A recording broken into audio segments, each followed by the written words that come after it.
Here we go. Recording is now in progress. Welcome to Daily Power Parsha. Today is Tuesday, December 7th, 2021, which means only one thing, and that is tonight we begin the Kabbalah of the Matrix. That also means that we are going to continue exploring the Torah portion of this week, which is Vayigash.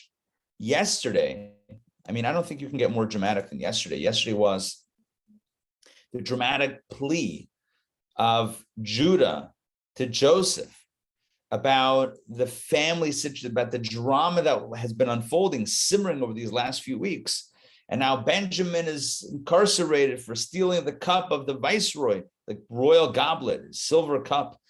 And Judah pleads with Joseph, he doesn't know Joseph, to let him go and that he should take his place because this kid has to go back home to his father. His father is going to die if he doesn't get his son back.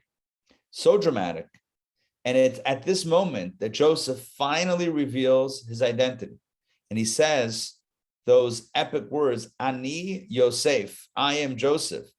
Ha'od Avichai, his father is still alive. And with this, he reveals his identity, and the entire story becomes at the same time more confusing, but also more clear. It's a weird thing. It becomes, you can imagine how just shocked the brothers are. So on the one hand, it's completely baffling and bewildering. On the other hand, it all makes sense. This guy who accused them out of nowhere of being spies, put them through the ringer, had them bring down Benjamin, kept on asking about the family, is their brother who was trying to facilitate, as we said many times, the idea of tshuva, the idea of putting them in a similar situation where they could have sold out the last remaining son of Rachel, and they fought for him. That means that they have, on some level, repaired the indiscretion that happened with Joseph, with the sale of Joseph, and Joseph is allowing them to experience that level of tshuva. We also talked about yesterday how even in this process, or even after revealing his identity, Joseph reassures them. He's the one that says, don't feel bad, don't worry, you didn't sell me here, God sent me here. Sold or sent? That is the question. Are we sold? Do we look at ourselves as victims in life? Sold by this one, sold by that one, or sent wherever we are, whatever's happened to us, wherever we're at, God has put us here to do the next big thing. That is the choice that we make at every moment, and that Joseph tells us, models for us a powerful approach in life. Okay, so let's see how the story unfolds. Let's see how the story continues. I'm going to share my screen with you, and we're going to jump in to reading number 3 as soon as it loads. Here we go. It did load. Wow, look at that. It loaded without me noticing.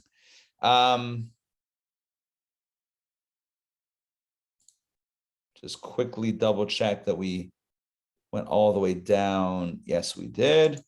Okay, reading number 3 reiterates that last point that I just made that we covered yesterday, chapter 45 of Genesis, verse number 8.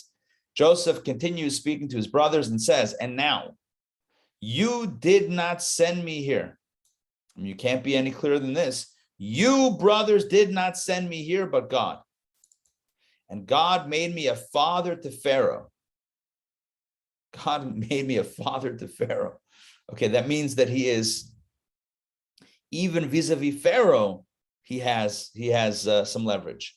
A lord over all his household and a ruler over the entire land of Egypt. Joseph is speaking to his brothers about how good things are, but it's not just, see, I made it despite what you did to me. He's saying the only way that I got here is because God put me here in this position. So it's all turned out to be a blessing, and it's all turned out to be a shlichut, an emissaryship from God. Let's continue. Oh, I should mention, parenthetically, that there is one element that Joseph had over Pharaoh. I'm sure I've mentioned this before in other classes.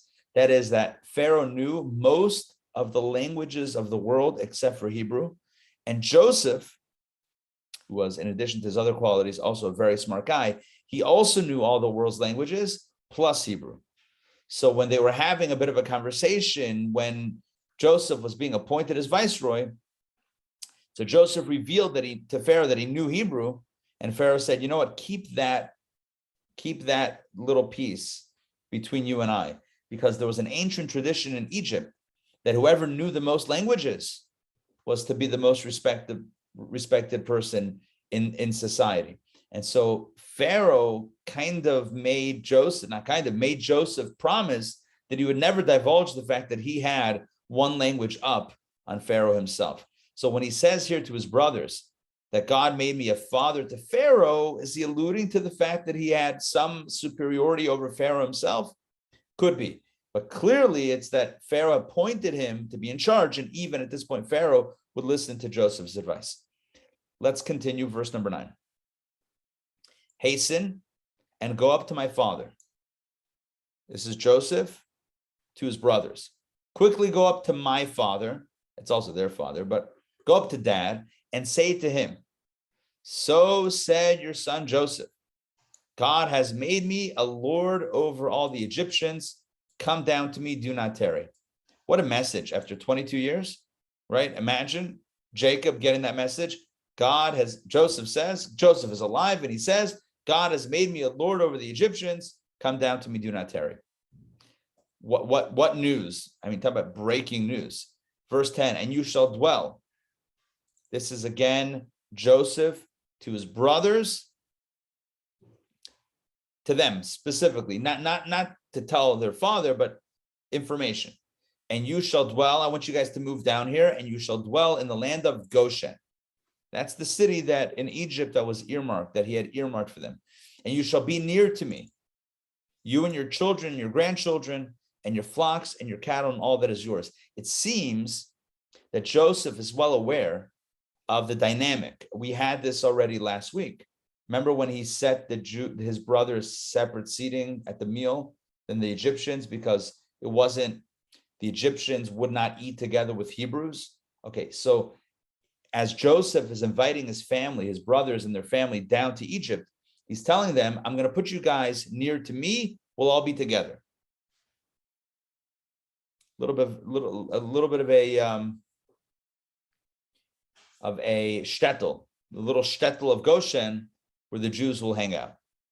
And I will, says Joseph, I will sustain you there. I will sustain you there. For there are still 5 years of famine. Right? We're still on the clock with the 7 years of famine. We're 2 years in. There's still another 5 years to go. Lest you become impoverished, you and your household and all that is yours. So he's saying, I want to take care of you guys. I want to make sure that you're okay. There's 5 more years of challenge, of famine. So live near me, and I'll hook you up. Let's continue.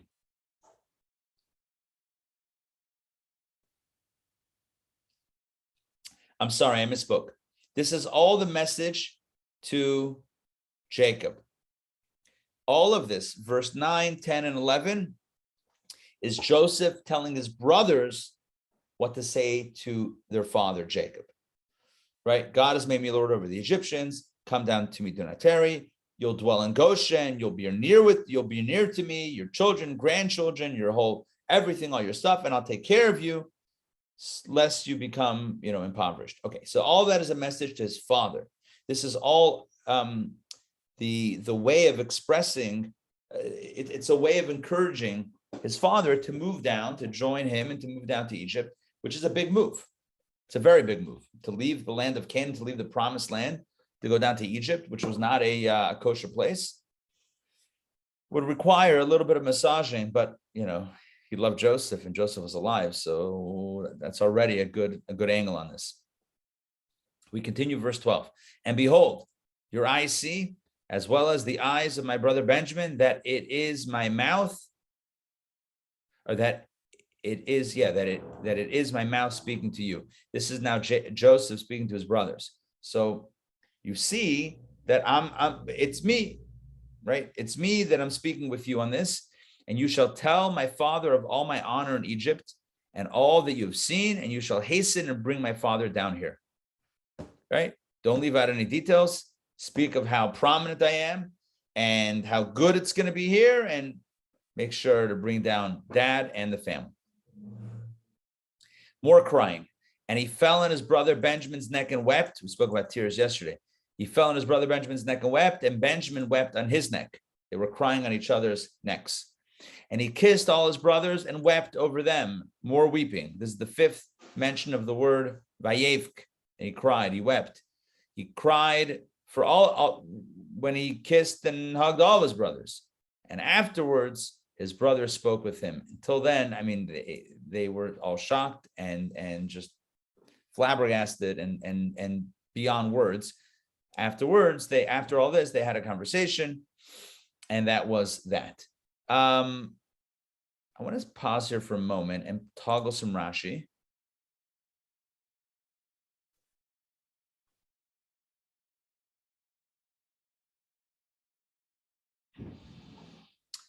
Okay, this verse 12, and behold, your eyes see as well as the eyes of my brother Benjamin, that is my mouth speaking to you. What does that mean, your eyes see, that is my mouth speaking to you? What exactly does that mean? So Rashi explains, behold, your eyes see, and we talked about this before, but I just want to kind of come full circle here. Your eyes see my glory. In other words, you see my honor. Glory is a little bit of a weird translation, I think. You see my honor. You see how important I am in Egypt. And you also see that I am your brother, for I am circumcised like you. And moreover, you can see that it is my mouth that is speaking to you in the holy tongue. That's what it means. You see that it is my mouth speaking to you. My mouth, meaning I'm speaking to you in Hebrew. There's no way I would know Hebrew if I'm not your brother. He's just basically doubling down on the fact that it's me, it's legit. This is not a dream, pinch. This is real. It's not the Matrix. Maybe it is. Aha. Okay, let's continue with the next Rashi. He says, as well as the eyes of my brother Benjamin. You have seen me as well as Benjamin. What does that mean? Rashi explains. Again, Rashi always jumps in whenever you encounter a verse that seems a little bit, I don't know, needing some commentary, some explanation. Always good to toggle Rashi, pull open a Rashi and check out the commentary. Rashi explains, why does Benjamin get called out here? What's going on? Your eyes see as well as Benjamin. What's going on? So Rashi says, he compared them all together, saying that just as I harbor no hatred against my brother Benjamin, for he did not participate in selling me, neither do I have any hatred in my heart against you. Why is Benjamin specified? He's again re-emphasizing the fact that he doesn't harbor animosity toward the brothers. He says, guys, I'm not upset at you. I'm legitimately not upset at you. Just like Benjamin. Benjamin, of course, Benjamin wasn't even there. He wasn't part of the sale. It was his brother, his baby brother. I'm not upset at Benjamin. I'm not upset at you. God sent me here for you, for dad, to take care of the family. All is good. Let's continue. Verse 14, and I'm going to share an insight on the Rashi. First Rashi and then an insight. So the Torah tells us that Joseph fell on his brother Benjamin's neck and wept, and Benjamin wept on his neck. In other words, they hugged each other, and they were on each other's necks, right, in a hug, and they were crying. Rashi explains. Look at Rashi. Rashi says, why did he cry on Benjamin's neck? For the two sanctuaries, the two temples, the holy temples, which were destined to be in Benjamin's territory in Israel and would ultimately be destroyed. So why, according to this is from Megillah, from the Talmud, according to the Talmud, is brought in Rashi, why is Joseph crying on Benjamin's neck? Because it was to be in Benjamin's territory. Okay, 1 second, time out. The obvious reason is reunion, brothers, but there were already tears, there were already hugs. What's this additional crying? What's going on over here? So the commentaries explain that the sages tell us that there was a deeper prophecy, a prophetic cry, that Joseph was crying over Benjamin's loss, because it would be in Benjamin's territory in the Holy Land that the two temples would rise and be destroyed. So mourning the destruction of the two holy temples in Benjamin's piece of land in Israel, that was why Joseph cries on Benjamin's neck. And why does Benjamin cry on Joseph's neck? Let's continue the next Rashi. Benjamin wept on his neck. Why? For the tabernacle of Shiloh, which was destined to be in Joseph's territory, yet once again, would ultimately be destroyed. Now, the tabernacle in Shiloh, the Mishkan in Shiloh, was actually before the two temples. But it was destroyed at some point, or at least it was compromised. And that was in Joseph's territory. So Benjamin cries over Joseph's loss. So if we were to break this down very simply and summarize it, it would be this. Joseph is crying over Benjamin's loss, and Benjamin is crying over Joseph's loss. Does that make sense? The Rebbe says it doesn't make any sense. The Rebbe asked the following question. Why is it that each one is crying for the other guy? You have your own loss. In other words, Benjamin lost ultimately would be destined to lose two temples in his own territory. So why not cry over your own stuff? And Joseph would lose the Mishkan in Shiloh. He should cry over his own stuff. Why are they crying about each other's stuff, but not their own? They should cry over their own loss. I mean, don't we do that all the time, right? We bemoan our losses and our fate, and we fetch, and it's normal. So it would be normal for Benjamin to cry over his own loss, and Joseph as well. Why are they crying for each other's loss? The Rebbe asked this question, and he explains beautifully. The Rebbe says that when it comes to your own churban, when it comes to your own destruction or devastation or loss, crying doesn't help. Rebuild, right? Pick up the pieces and rebuild. For yourself. For yourself. What are the options? To just break down and give up and fold, or to pick yourself back up and keep on going. Pick yourself back up and keep on going. There's no time to cry. We got to move forward. When it comes to someone else's loss, we can't pick up the pieces for them. We can try to help them. We have to cry with them or cry for them. We have to empathize with the other person. So when it comes, again, very simply, when it comes to your own stuff that needs to be fixed, fix it. When it comes to someone else's stuff, empathize with them. Empathize with them, help them, but empathize. Crying is for the other, not for oneself, because crying doesn't help. Crying doesn't fix anything. So I'll tell you a story. One of the Hasidic stories that I love. It was Russia. Back in the day, at a Hasidic Farbrengen. This is in the times of the communists, which is not that long ago, but the early years of communism, maybe the 1920s, 1930s, early years of communism. And there was a Hasidic Farbrengen, Hasidic gathering taking place underground, whether it was actually underground or, incognito, whatever it was, Hasidic Farbrengen going on. And the rabbi, the mashpia, the spiritual mentor, was talking about self-improvement and about everything that needs to be done, and, collectively, individually, etc., all in both. And, the students there, the disciples were taking it very seriously, and some of them were crying over what, the distance that we have from God, and our spiritual failings, and our moral compromises that we make, and crying over the state of affairs. Well, at these Farbrengens, there was always a lookout. Why was there a lookout?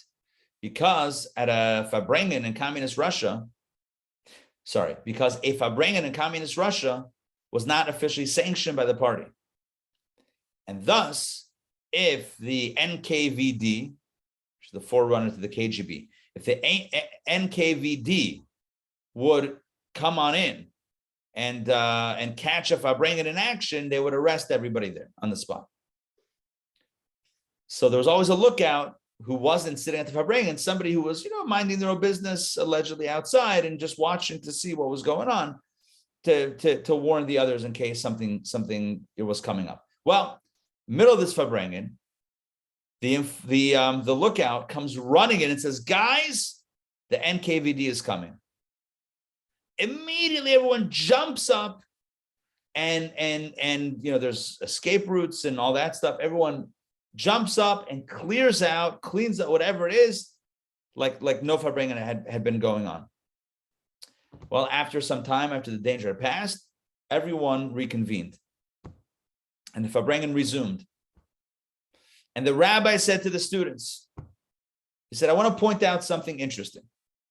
When I talked about the spiritual work we need to do, everybody was crying. And when the lookout guy came and said the NKVD is coming, what happened? You guys crying, or you guys got up and did something about it? Right? Was there crying, or was there movement? Was there action? See the difference?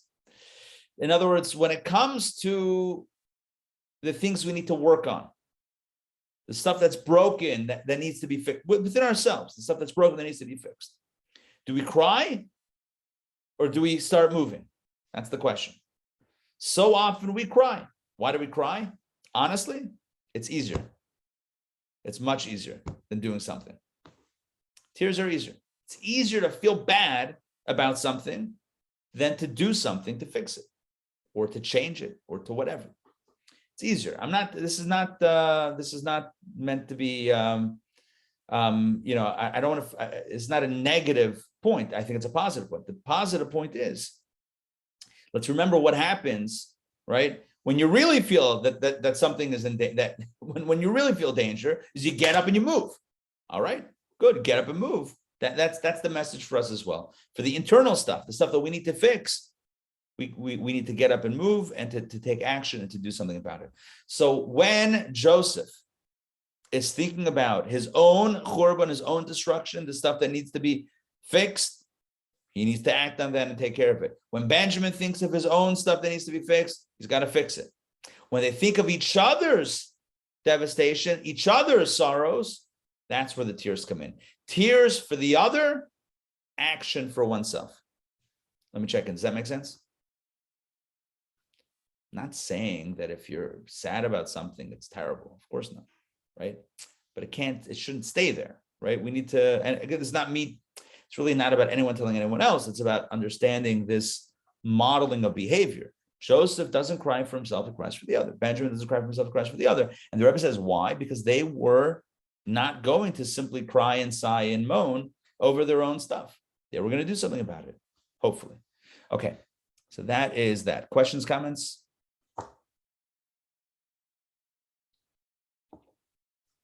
Donna. Oh, yeah.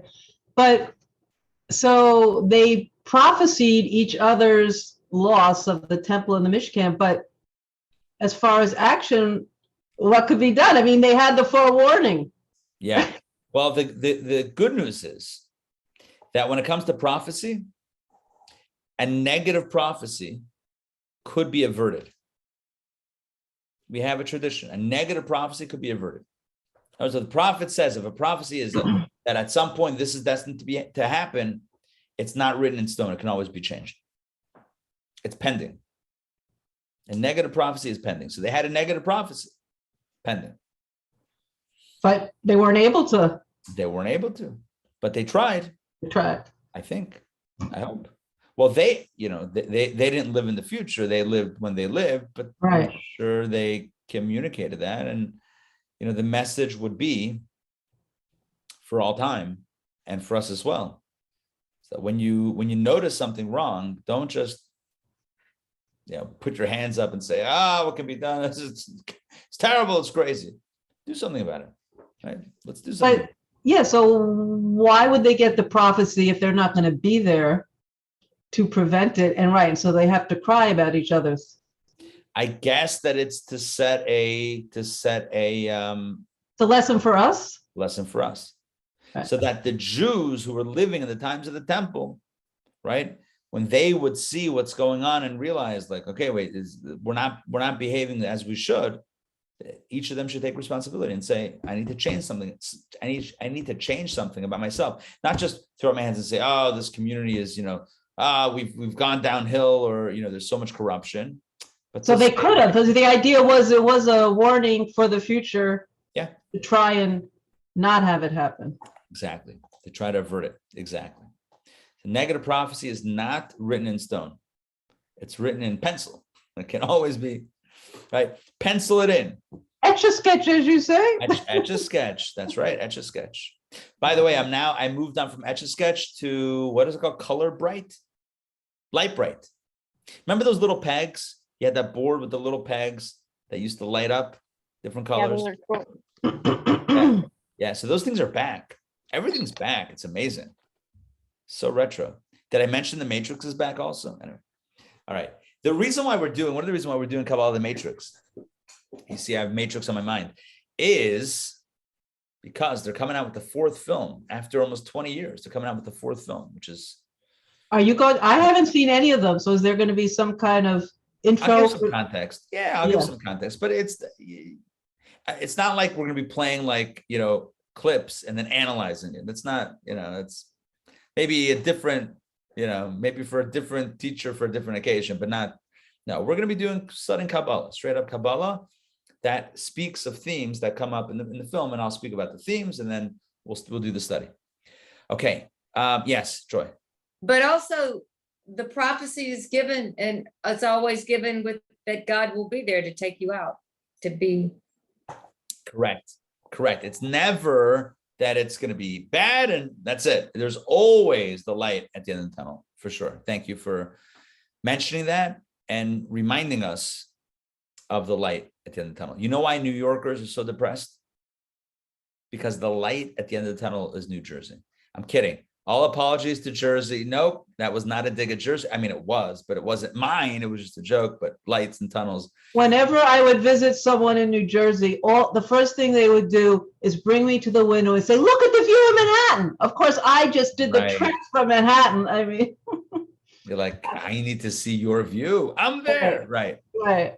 Although it's a nice view. I spent several years in New Jersey, so I'm a fan. As you may know, I studied in yeshiva in New Jersey. I spent summers in New Jersey. Good place. Always a jug handle. You ever notice that? You always want to make a left turn. You got to go right and swoop around, and then you go left. Whatever. It's a thing. Short Hills Mall, Livingston Pizza, the kosher place. Anyway. All right, back to our story. Let's continue with the Torah portion. Okay, sharing this again. Yeah, so Rashi says what I said before. We're just going to finish up one more Rashi. He continued to kiss. And afterwards, so Rashi says, after the brothers saw him weeping and that he was wholehearted with them, in other words, they saw that he was generally not upset at them, then they spoke to him. Whereas Rashi says previously they had felt shame before him. Suddenly now they were able to find their words and speak before him. Okay, verse 16. Let's continue. And the voice was heard in Pharaoh's house, saying, in other words, word spread quickly. And what was the word? Joseph's brothers have come. And it pleased Pharaoh and his servants. Why did it please Pharaoh and his servants? I mean, Joseph was like the rescuer, the savior of Egypt. He was like the Messiah of Egypt. Joseph was this kid that came from nowhere, from a prison, and like changed the country in a good way. So imagine he hears there's 11 more brothers. He's like, this is great. It's like the Powerball. It's fantastic. My kid pointed out today, we were driving up Piedmont Road. There's a sign, one of these digital signs about the lottery. He's like, Powerball is up to 290 million. All right. I'm like, good. Remember the in New York, anybody's from New York or familiar with New York, the slogan for the lottery was, all it takes is $1 and a dream. $1 and a dream. Anyway, so let's continue. So Pharaoh's pleased. The fact that there's all these other brothers, all these other Josephs now moving to town. It's great. And Pharaoh said to Joseph, tell your brothers the following. Do this, load up your beasts and go into the land of Canaan. In other words, load up all your animals and head back to Canaan, and then take your father and your households and come to me. Pharaoh is rolling out the red carpet. I mean, this is a far cry from what's going to happen later on with the subsequent pharaohs. They were all called Pharaoh, obviously, right? Pharaoh is the name of. Anyway, so he's saying, guys, he says to Joseph, tell your brothers, go back home, go to Canaan with all the stuff, and then come back with, whatever you need provisions, and then come back down. You, your father, your households, the whole deal. And I will give you, says Pharaoh. Pharaoh says, I will give you the best of the land of Egypt. And you will eat the fat of the land. I'm going to take good care of you. Pharaoh can't wait for Joseph's family to join. And he is rolling out the red carpet. And you, Joseph, says Pharaoh, and you, Joseph, have been commanded to tell them, do this. Take yourselves wagons from the land of Egypt for your young children and for your wives. Because, I mean, think about it. They lived in Canaan. They have a lot of stuff. And they're going to need moving trucks. So what do you get moving trucks? Like, what do you, 2 men in a wagon? I mean, like, what do you get? Isn't that the thing? 2 men in a truck? Yes. All right. Just checking the reference. 2 men in a wagon, right? Instead of having to make the arrangements from Canaan and pay for it, Pharaoh says, take wagons from here. Take wagons from Egypt for your young children, for your wives, and you shall carry your father and come. In other words, take the stuff from here, take the trucks, take the wagons, go up to Canaan, load up everything, and come down, move down to Egypt. All expenses paid. And let your eye not be concerned about your utensils. For the best of all the land of Egypt is yours. Let's see if there's a Rashi on this. Give me a moment. Nope. Okay. Either it means you don't have to pack everything up because you can get more stuff here. Or it means you can take whatever you need because it's all available. One of those two options, the way I'm reading it now, is the meaning. Maybe one, maybe both. Okay. Verse 21. So Pharaoh is clearly very generous and very welcoming. That's nice of him. And the sons of Israel did so. They did. The 11 brothers. And Joseph gave them wagons by Pharaoh's orders. The moving wagons that they could load up and move down. And he gave them provisions for the way. It's a really nice phrase in Hebrew. Tzeda laderech. Tzeda laderech. We use that phrase today in colloquial Hebrew conversation. When you have somebody's visiting and they're about to take leave, and the Jewish thing is to load them up with food, right? You say, here, take some tzeda laderech, take some provisions for the way.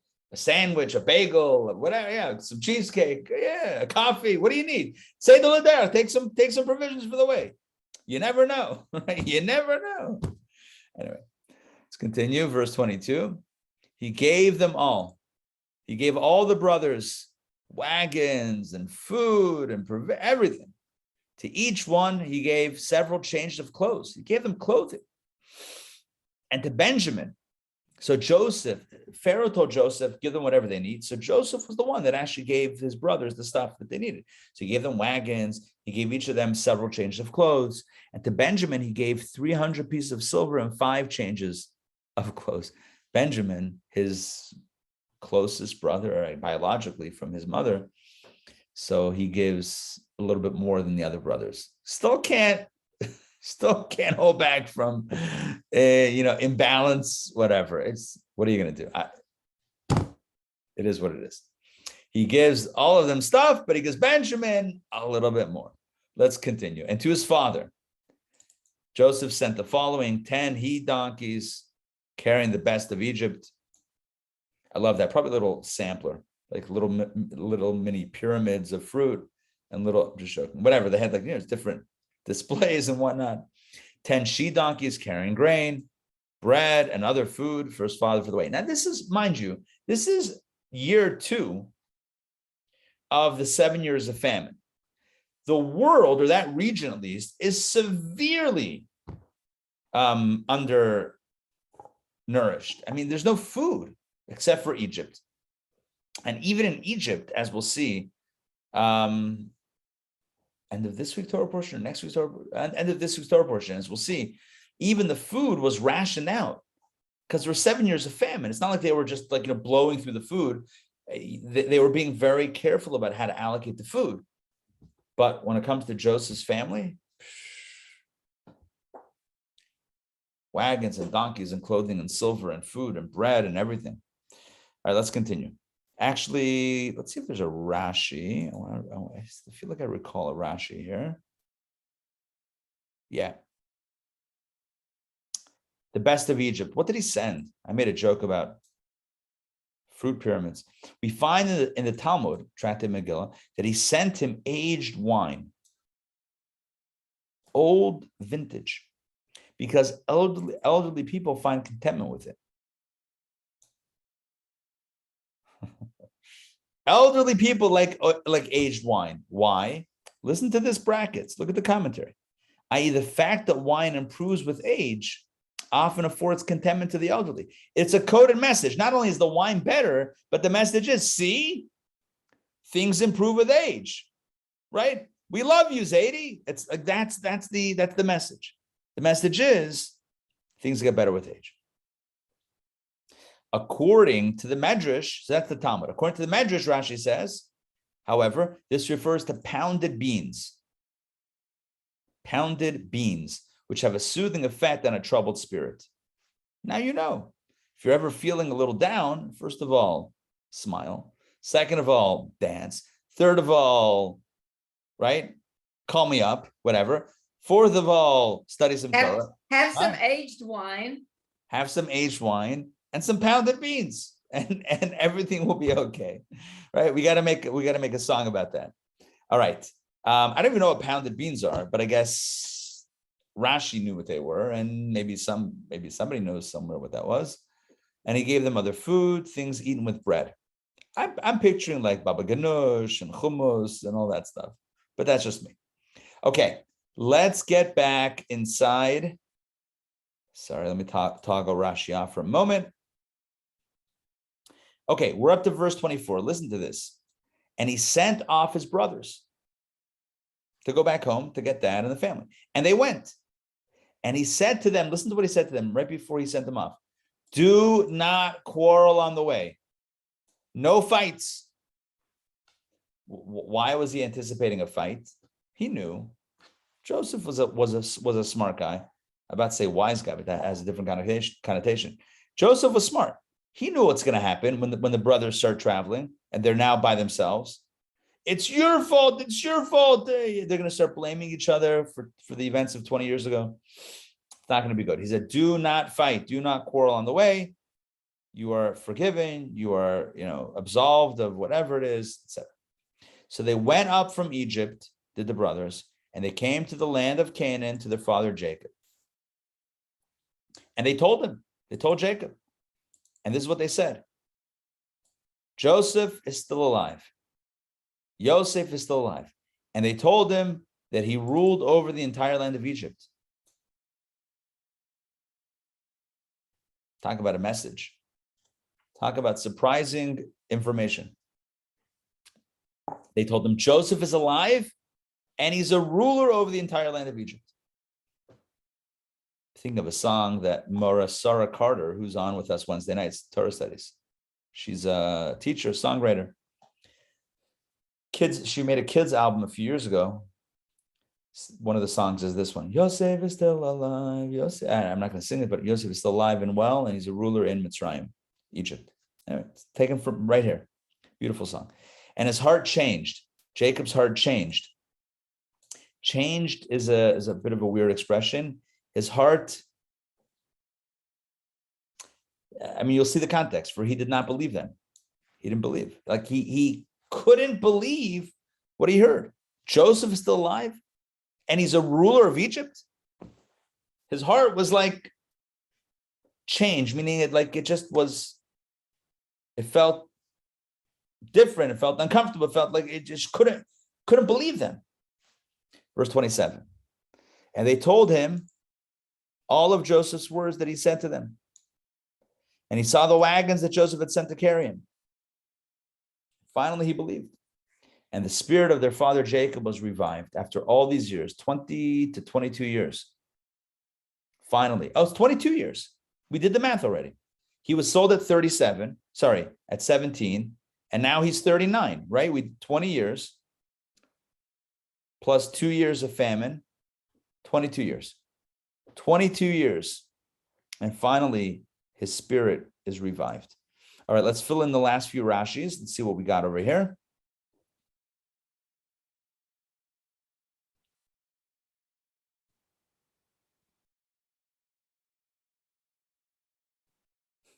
Okay, remember he told his brothers, don't fight, no quarreling on the way. So Rashi gives three interpretations. Number one, do not engage in a halachic discussion lest the way cause you to stray. In other words, don't get carried away with your scholarship because you might forget where you're going. Interesting interpretation. Another explanation. So quarrel doesn't mean actually fighting with each other. It means debating each other in Torah study. Second explanation is do not walk with large steps and enter the city while the sun is shining. Why? I'm not sure. We would have to look up the Talmud, Tainit, Tembi. Okay, but according to the simple meaning of the verse, and this is what I shared, we can say that since they were ashamed, Joseph was concerned that they would perhaps quarrel on the way about his being sold, debating with one another and saying, because of you he was sold, you slandered him and caused us to hate him. In other words, they would point fingers at each other and blame each other for what they did to Joseph 22 years prior. So he said, don't do that. That's a simple meaning. His heart changed. Rashi says, Vayafag liboy. What does that mean? His heart changed and went away from believing. In other words, his heart did not turn to believe these words. Instead of believing that Joseph, instead of hearing that Joseph is alive and a ruler and believing it, his heart was elsewhere. He couldn't believe it. Vayafag is a term similar to their taste changes in the language of the Mishnah and without respite. Also, and its bouquet did not change. Okay, fine. So the idea of changing his heart changed. It didn't feel right until they explained everything and they told him the words. So all of Joseph's words, here we go. He, Joseph, gave them a sign. Specifically in what topic he was engaged in when Joseph separated from Jacob. In other words, Joseph gave a sign for their father, for his father, about the last thing that they were learning before he sent him to check on the brothers. I feel like I need to just explain this a little bit more. When Jacob sent his son Joseph to check on his brothers, at which point they kidnapped him and sold him as a slave, he had been studying Torah with his dad. He was at home studying Torah. The brothers were shepherding. It was a toxic situation for Joseph to be with the brothers. So he was at home with his dad learning, and he sent him to check on them. So he gave him a sign of the last topic that they were studying. That way he would know it's Joseph. So what was this? What was he learning? This was the section dealing with the heifer that was to be beheaded, known as the Eglah Rufa. And this is what Scripture says. And he saw the wagons that Joseph had sent, and Scripture does not say that Pharaoh had sent, even though Pharaoh sent the wagons. They saw the wagons that Joseph had sent, because wagon in Hebrew is an agola, and the calf or the heifer is called an eglah. Eglah and agala are similar. Calf and wagon, eglah, agala. So when he sent him the wagons, it was also a coded message that the last thing we were studying was about the calf, the heifer that was to be beheaded. Okay. Well, I don't know that. All right, to get into it very quickly. Actually, let's do one more Rashi, then I'll explain the previous Rashi. The spirit of Jacob was revived. Rashi says the Shekhinah, the divine presence, which had separated from him because of his grief, rested upon him once again. It seems like the grief itself, the sadness, pushed away the divine presence. And now that his heart came back and was revived, so the spirit was also revived. The divine presence once again was shining. And that speaks to the idea, that to the power of our moods to create a spiritual ambiance and a spiritual condition around us. Our mood determines in a very real way the level of spirituality that we can perceive. All right, very quickly, this the Eglah Rufa. What is this? The heifer whose neck is broken. The Torah later on in Deuteronomy gives a law. We studied together in DPP some months ago. Basically, if a person is found, God forbid, murdered in the middle of nowhere, in the middle of a field, no evidence, we don't even know who this guy is.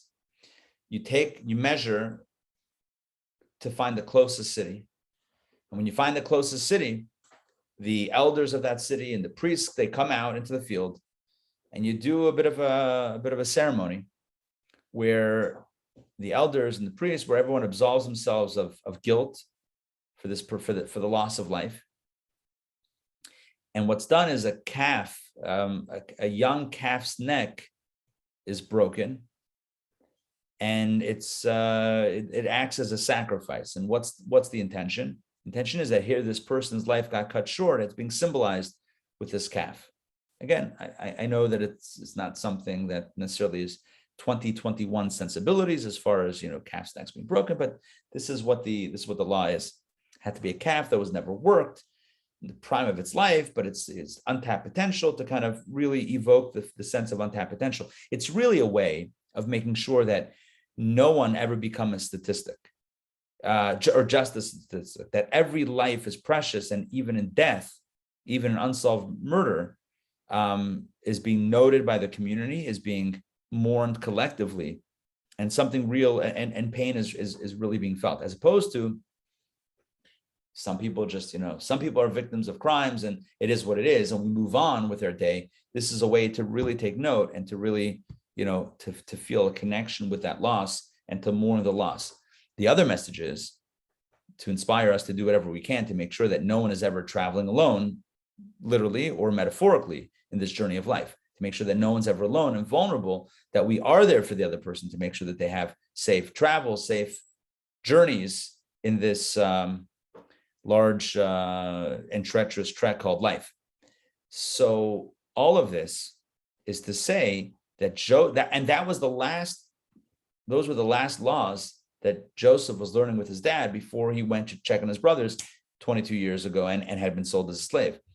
So he was reminding his dad, or giving a wink to his father, by sending the wagons, because wagons in Hebrew is agala, and the calf in Hebrew is egla, similar, very similar sounding, and the same letters and similar sounding word, egla and agala. So he sent the wagons, and that reminded Jacob of the egla arufa, the laws regarding the calf that he had studied with Joseph, and he said, that's legit. It's Joseph. Joseph sent me those wagons. I can tell that he's dropping a hint, dropping a clue in the matrix, or I mean in the gift.